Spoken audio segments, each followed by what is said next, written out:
हैं graphical representation में या ग्राफिकल अप्रोच या ग्राफिकल मेथड में।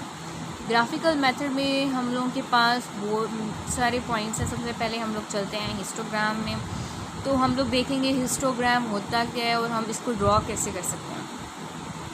तो इसके अंदर क्या है, सबसे पहले तो चीज़ ये है कि इसके अंदर हम लोग ने रेक्टेंगल यूज़ करना होता है, ठीक है।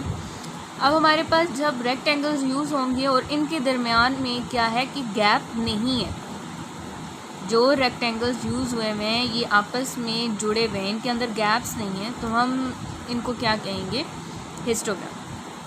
हिस्टोग्राम में हमारे पास रेक्टेंगल यूज़ क्यों होते हैं, क्योंकि उसके लिए हमें विड्थ और हाइट, ठीक है, सिर्फ चाहिए होती है। अब हम लोग हिस्टोग्राम इसको क्यों कहते हैं, क्योंकि जो इसके अंदर ये जो बार्स हैं, जो ये रेक्टेंगल्स यूज़ हुए हुए हैं, इनके दरमियान में गैप नहीं है। जब ये गैप नहीं होगा तो हम हिस्टोग्राम कहेंगे। अब हम लोग इसको ड्रॉ कैसे करेंगे, हम ये देख लेते हैं। एक एग्जांपल के तौर पे देख लेते हैं कि हिस्टोग्राम किस तरह है। हिस्टोग्राम में हमेशा याद रखना है कि जो हमारे पास ये एक्स एक्सिस होते हैं, एक्स एक्सिस में हमारे पास हमेशा क्या होने चाहिए, क्लास मार्क्स, जिनको हम लोग मिड पॉइंट भी कहते हैं, या फिर क्लास बाउंड्रीज़ होनी चाहिए। क्लास बाउंड्रीज़ कौन सी होती हैं, जिनमें से हम लोग लोअर और अपर क्लास बाउंड्रीज होती है, जिनमें हम लोगों ने जो गैप या डिफरेंस आता है उसको हम लोग ऐड और माइनस करते हैं, तो हमारे पास क्लास बाउंड्रीज़ बनती है, लोअर क्लास बाउंड्री और अपर क्लास बाउंड्रीज़, या फिर क्लास मार्क्स या मिड पॉइंट। इन दोनों की जो वैल्यूज़ होंगी वो हमेशा इसके एक्स एक्सिस पे होंगी। लेकिन जो इसका वाई एक्सिस है उसमें हमेशा क्या होगा, फ्रीक्वेंसी गिवन होगी। हमने कहा कि हिस्टोग्राम वो तब होता है जब हमारे पास जो रेक्टेंगल्स यूज़ होते हैं या ये जो बार यूज़ होती हैं, इनके दरमियान में क्या होगा, गैप नहीं होगा, तो हम उसको हिस्टोग्राम्स कहेंगे, ठीक है। तो गैप तब भी नहीं होगा जब हम लोग क्या यूज़ करेंगे, ये दोनों वैल्यू। जैसे कि हम लोगों ने अगर क्लास बाउंड्रीज़ इधर यूज़ की हैं, तो मैंने पहली क्लास बाउंड्रीज सपोज़ यूज़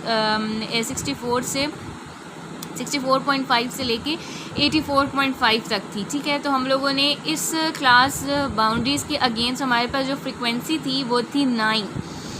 तो हमने कहा कि हम लोगों ने 64.5 से 84 तक की एक बार बनानी है जिसकी फ्रीक्वेंसी 9 है, तो मतलब जो बार की हाइट होगी वो कितनी होगी, 9 फ्रीक्वेंसी तक।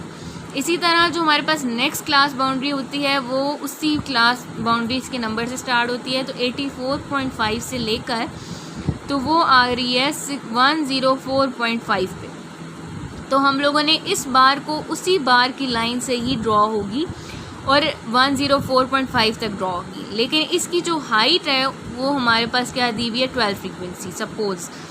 तो हम लोगों की जो हाइट बनेगी वो कहाँ तक ये बार बनेगी, वो 12 फ्रीक्वेंसी तक बनेगी। अब हम लोग जो अब हमारे पास इनका गैप क्यों नहीं है, क्योंकि पहली 64.5 से 84.5 तक थी और 84.5 से 104.5 तक थी। अगर हम लोग क्लास मार्क्स या मिड पॉइंट यूज़ करते हैं, सपोज़ जो हमारे पास पहली क्लास मार्क या मिड पॉइंट निकला था वो 64.5 निकला था, सेकंड हमारे पास ये निकला था, तो पहले से लेके यहाँ तक के लिए हम लोगों ने बनाया, फिर इस पॉइंट से इस पॉइंट तक के लिए बनाया, तो तब भी हमारे पास गैप नहीं होगा। तो इस तरह हम लोग क्या बनाते हैं, हिस्टोग्राम।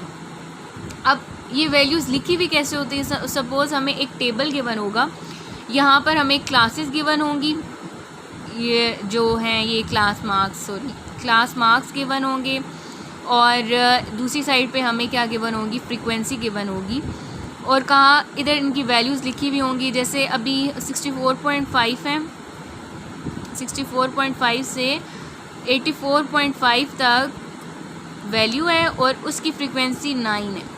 तो इस तरह की वैल्यूज़ गिवन होंगी टेबल की फॉर्म में, तो हमने इसको इस तरह अप्लाई करना होगा एक ग्राफ के तौर पे। हिस्टोग्राम इस तरह बनेगा, जैसे 64.5 से 84.5 तक 9 फ्रीक्वेंसी है, तो हम लोग 64 से लेके 84.5 तक एक बार बनाएंगे जिसकी विड्थ हमारे पास ये होगी और हाइट हमारे पास जो फ्रीक्वेंसी गिवन होगी वहाँ तक होगी। तो इस तरह ये बनता है हिस्टोग्राम। हिस्टोग्राम वो होता है जिसकी दोनों बार्स के दरमियान में गैप नहीं होता। इसके एक्स एक्सिस में हमेशा हम लोग क्लास मार्क या क्लास बाउंड्रीज यूज़ करते हैं और इसके वाई एक्सिस में हम लोग क्या यूज़ करते हैं, फ्रीक्वेंसी।